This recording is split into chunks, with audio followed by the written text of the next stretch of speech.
네, 감사합니다. 오늘은 끝이 아니라 신뢰의 시작입니다. 끝이 아니라 신뢰의 시작입니다라는 제목으로 하나님 말씀 함께 나누도록 하겠습니다. 혹시 이런 상상을 해본 적이 있으신지 모르겠습니다. 인생의 마지막 말이 무엇이었으면 좋을까? 혹시 내 인생의 마지막 말이 무엇이었으면 좋겠습니까? 네, 고생했다 뭐 이런 말도 있겠고, 가족들 고마웠다 이런 말도 많은 사람들이 남기는 말들이죠. 내 인생은 참 후회가 없었다 이런 말들도 많이 남깁니다. 내 통장 번호는 이런 번호다 이렇게 하시는 분들도 있겠지만, 한 번쯤은 이러한 생각을 하게 되지 않겠습니까? 대부분 의미 있는 말을, 인생을 이제 마무리하고 싶어 한다는 것이죠. 왜 그렇겠습니까? 마지막 말은 내 인생의 삶 전체를 요약하기 때문에 그렇습니다. 어떤 마지막 순간에 이 한마디가 나를 다 표현할 수 있기 때문에 한 번쯤은 그런 생각을 하더라는 거죠. 오늘 본문을 보면 요한복음 19장 30절에는 예수님이 십자가 위에서 마지막으로 하신 말씀이 기록되어 있습니다. 잘 알고 계시는 말씀이시죠. 다 이루었다라고 하는 말씀입니다. 그렇다면 예수님께서 무엇을 이루셨기에 다 이뤘다라고 이렇게 말씀을 하실까? 그리고 이 선언은 오늘 우리에게 또 우리의 삶과 무슨 관련이 있을까? 그런 관련해서 오늘 본문의 말씀 한번 생각해 보도록 하겠습니다. 다 알고 계시는 말씀이겠지만 한 번 더 점검한다라고 생각하고 같이 함께 나누면 좋겠습니다. 예수님 무엇을 이루셨기에 다 이뤘다라고 이렇게 말씀을 하실까요? 첫 번째는 예수님의 십자가는 하나님의 구원의 계획이 완성되었다라고 하는 것이죠. 하나님의 구원 계획이 완성되었다는 겁니다. 요한복음 19장 17절에서부터 30절을 보게 되면 예수님 스스로 십자가를 지시고 골고다 언덕을 올라가게 되십니다. 그곳에 제수처럼 십자가에서 죽으시고, 또 병사들은 예수님의 옷을 제비 뽑아서 나누게 되죠. 하지만 요한이 이 모든 일이 우연한 것이 아니라 성경을 응하게 하려 함이다라고 거듭 강조하고 있습니다. 이 말씀은 시편 22편 18절에 이렇게 말씀을 성취된 건데, 그들이 내 겉옷을 나누며 속옷을 제비 뽑나이다. 그러니까 예수님 십자가의 사건은 우연한 사건이 아니라는 것이죠. 결국 예수님은 십자가 위에서 이게 목이 타는 고통 가운데 목마르다라고 하셨고, 마지막으로 다 이루었다라고 선포하시면서 숨을 거두시게 됩니다.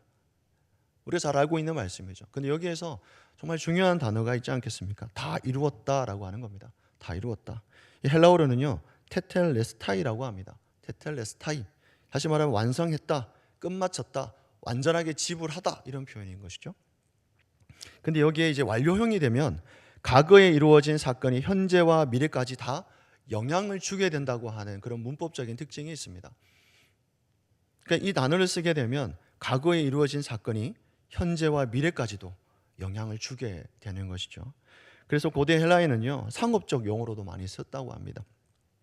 누가 빚을 전부 갚으면 빚이 다 갚아졌음을 증명하기 위해서 어떻게 하냐면 테텔레스타이라고 해서 도장을 이렇게 꽉 찍게 됩니다. 도장을 찍은 순간부터 추가적으로 납부를 해야 된다거나 또 그에 대한 요구가 불가능하다는 겁니다. 그러니까 완료되었다는 것이죠. 거기에 대해서 물을 수도 없습니다.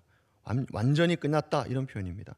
그러니까 예수님이 이 단어를 사용함으로써 우리가 감당할 수 없는 그런 죄의 빚을 완전하게 다 갚아주셨음을 선포하신 것이죠.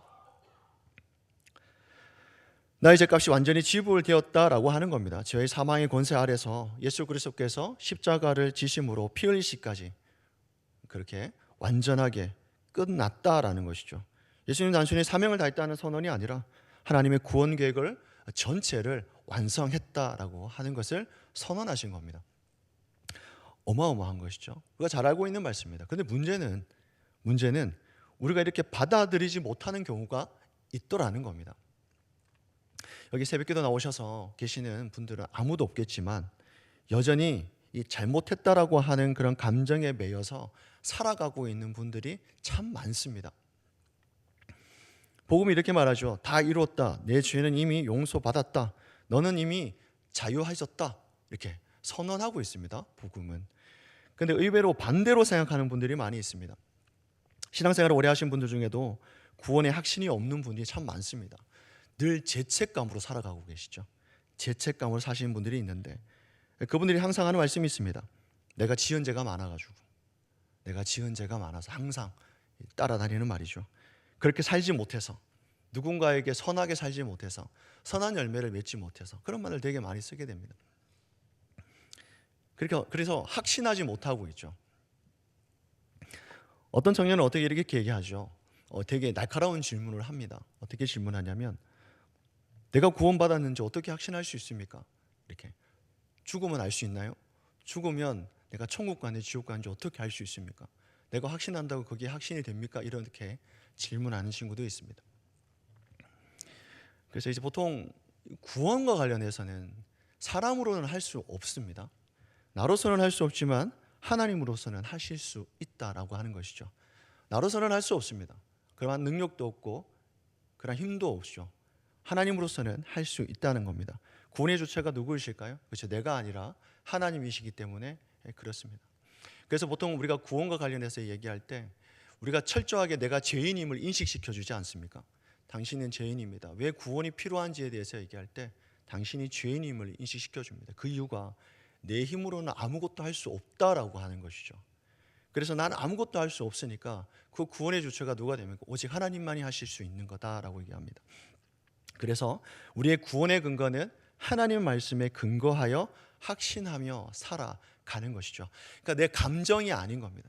내가 잘 살았고 못 살았고의 문제가 아니라 하나님 말씀이 예수 그리스도를 주로 고백하는 사람에게 구원을 허락하신다, 주신다라고 하는 것들에 대해서 우리는 확신하며 살아가는 것이죠. 근데 아직도 이 죄의 가운데 우리가 예수 그리스도를 주로 고백하면서도 아직 그 죄책에 살아가시는 성도님들이 많이 있습니다. 청년들 중에도 있습니다. 신앙생활을 진짜 오래 했음에도 불구하고 1대1 대면에서 너 지금 당장 죽으면 천국 갈 수 있어? 라고 물으면 아니요 라고 얘기를 합니다. 많습니다. 혹 나는 여전히 과거의 죄책감에 사로잡혀 있지는 않습니까? 나는 구원의 은혜를 진짜 그 완성된 선물처럼 이렇게 받고 있습니까? 아무것도 아닌 것 같지만 이거는 어마어마하게 큰 것이죠. 우리 구원의 확신은 어디에 있습니까? 하나님 말씀에 근거한 확신입니다. 그래서 하나님 말씀이 오늘 우리에게도 선포하고 있습니다. 내가 곧 길이요 진리요 생명이니 나로 말미암고는 아버지께로 올 자가 없다라고 선언하시죠. 오직 예수 그리스도를 믿음으로 고백하는 자에게 구원이 주어진다라는 겁니다. 그 어떤 것도 없습니다. 여기 확신을 가지면서 살아가는 성도님 되시길 주 예수 그리스도를 축원합니다. 아멘. 그렇다면 이 선언은 오늘 우리의 삶과 무슨 관련이 있느냐 하는 것이겠죠. 둘째는 예수님의 십자가는 절망의 끝이 아니라 신뢰의 시작이다라고 하는 겁니다. 신뢰의 시작입니다. 요한복음 19장 30절입니다. 다시 한번 우리 읽도록 하겠습니다. 시작하겠습니다. 예수께서 신 보드를 받으신 후에 이르시되 다 이루었다 하시고 머리를 숙이니 영혼이 떠나가시니라. 아멘. 여기에서 떠나가시니다라고 하는 이 말을 또 헬라어로 보게 되면 파레도겐이라고 합니다. 파로도겐 이렇게 얘기하는데 이 단어는 단순히 죽었다라고 하는 의미가 아니라 내어 맡긴다, 그러니까 의도적으로 위탁하다 이런 말이 됩니다. 그러니까 맡기는 것이죠. 그리고 의도적으로 막 이렇게 내어 드리는 걸 얘기를 하는 겁니다. 그러니까 예수님은 억지로 이 생명을 뺏긴 것이 아니라 자발적으로 자신의 영혼을 아버지께 어떻게 했다는 걸까요? 맡겨드렸다라는 얘기입니다. 예수님의 삶 자체가 하나님께 맡겨드리는 삶이었습니다. 신뢰하면서 맡겨드리는 것이죠. 그런데 예수님은 그 죽음의 그 순간까지도 이제 맡겨드리는 겁니다. 누구에게 맡겨드립니까? 하나님 아버지께 전생애를 맡겨드렸다라고 하는 것이죠. 그래서 십자가는 절망의 끝이 아니라 신뢰의 시작이다라고 합니다. 맡긴다라는 것은 포기가 아니라 신뢰한다라는 말이죠. 오늘 우리는 내가 다 책임져야 한다고 하는 그런 강박감 가운데 살고 있는 것 같습니다. 취업도 그렇고 인간관계도 그렇고 미래도 신앙마저도 내가 잘해야 한다, 내가 잘 버텨야 한다라고 하면서 그렇게 살아가고 있지는 않습니까? 때로는 목회자인 저 자신도 거기에서 벗어나지는 못한 것 같습니다.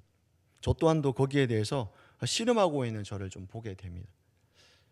불안 심리가 있기 때문에 그렇지 않겠습니까? 제된 본성이 우리 안에 있기 때문에 끊임없이 우리가 불안하니까 온전히 맡기기보다는 나를 더 의지하고 내 생각을 따라 살려고 하는 그런 우리의 모습이 있는 것이죠.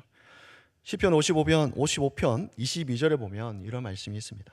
내 짐을 여호와께 맡기라. 그가 너를 붙드시고 의인의 요동함을 영원히 허락하지 아니하시리로다. 아멘. 하나님은 의인 곧 믿음으로 사는 자들의 삶이 무너지지 않도록 끝까지 붙들어 주신다는 말씀입니다. 참 위로가 되지 않습니까? 하나님은 의인 곧 믿음으로 사는 자들의 삶이 무너지지 않도록, 때로는 우리가 넘어질 수도 있고 때로는 또 실망할 수도 있고 또 흔들릴 수도 있죠. 불안에 떨 수도 있습니다. 그럼에도 불구하고 하나님께서 어떻게 한다는 겁니까? 우리의 삶이 무너지지 않도록 붙들어 주신다는 것이죠. 그분이 우리 하나님이시다라고 하는 겁니다. 그렇습니다. 신앙은 맡긴다라는 것은요, 맡긴다라는 것은 포기가 아니라 하나님을 전적으로 신뢰한다라는 겁니다. 예수님은 가장 고통스러운 순간에도 자신의 삶을 하나님 아버지께 맡기셨습니다. 나의 짐을, 무게를 우리 성도님들을 맡기고 있습니까? 아니면 여전히 내 힘으로 버티려고 때로는 애쓰고 있으십니까? 때로는 지금 고통 가운데 있을 수도 있겠죠. 또 어려움 가운데 있을 수 있을 것 같습니다. 예수님께서도 맡기신 것처럼 우리도 하나님 앞에 전적으로 맡기시기를 주 예수 그리스도의 이름으로 축원합니다. 아멘. 오늘도 예수님께서 다 이루셨다는 게 그 안에서 우리가 자유하심으로 우리의 삶을 하나님께 맡기는 저와 성도님 되시기를 주 예수 그리스도의 이름으로 축원합니다. 아멘. 기도하시겠습니다. 사랑이 많으신 하나님 감사합니다. 오늘 새벽을 깨우고 기도의 자리로 나오게 하심 또한 감사드립니다.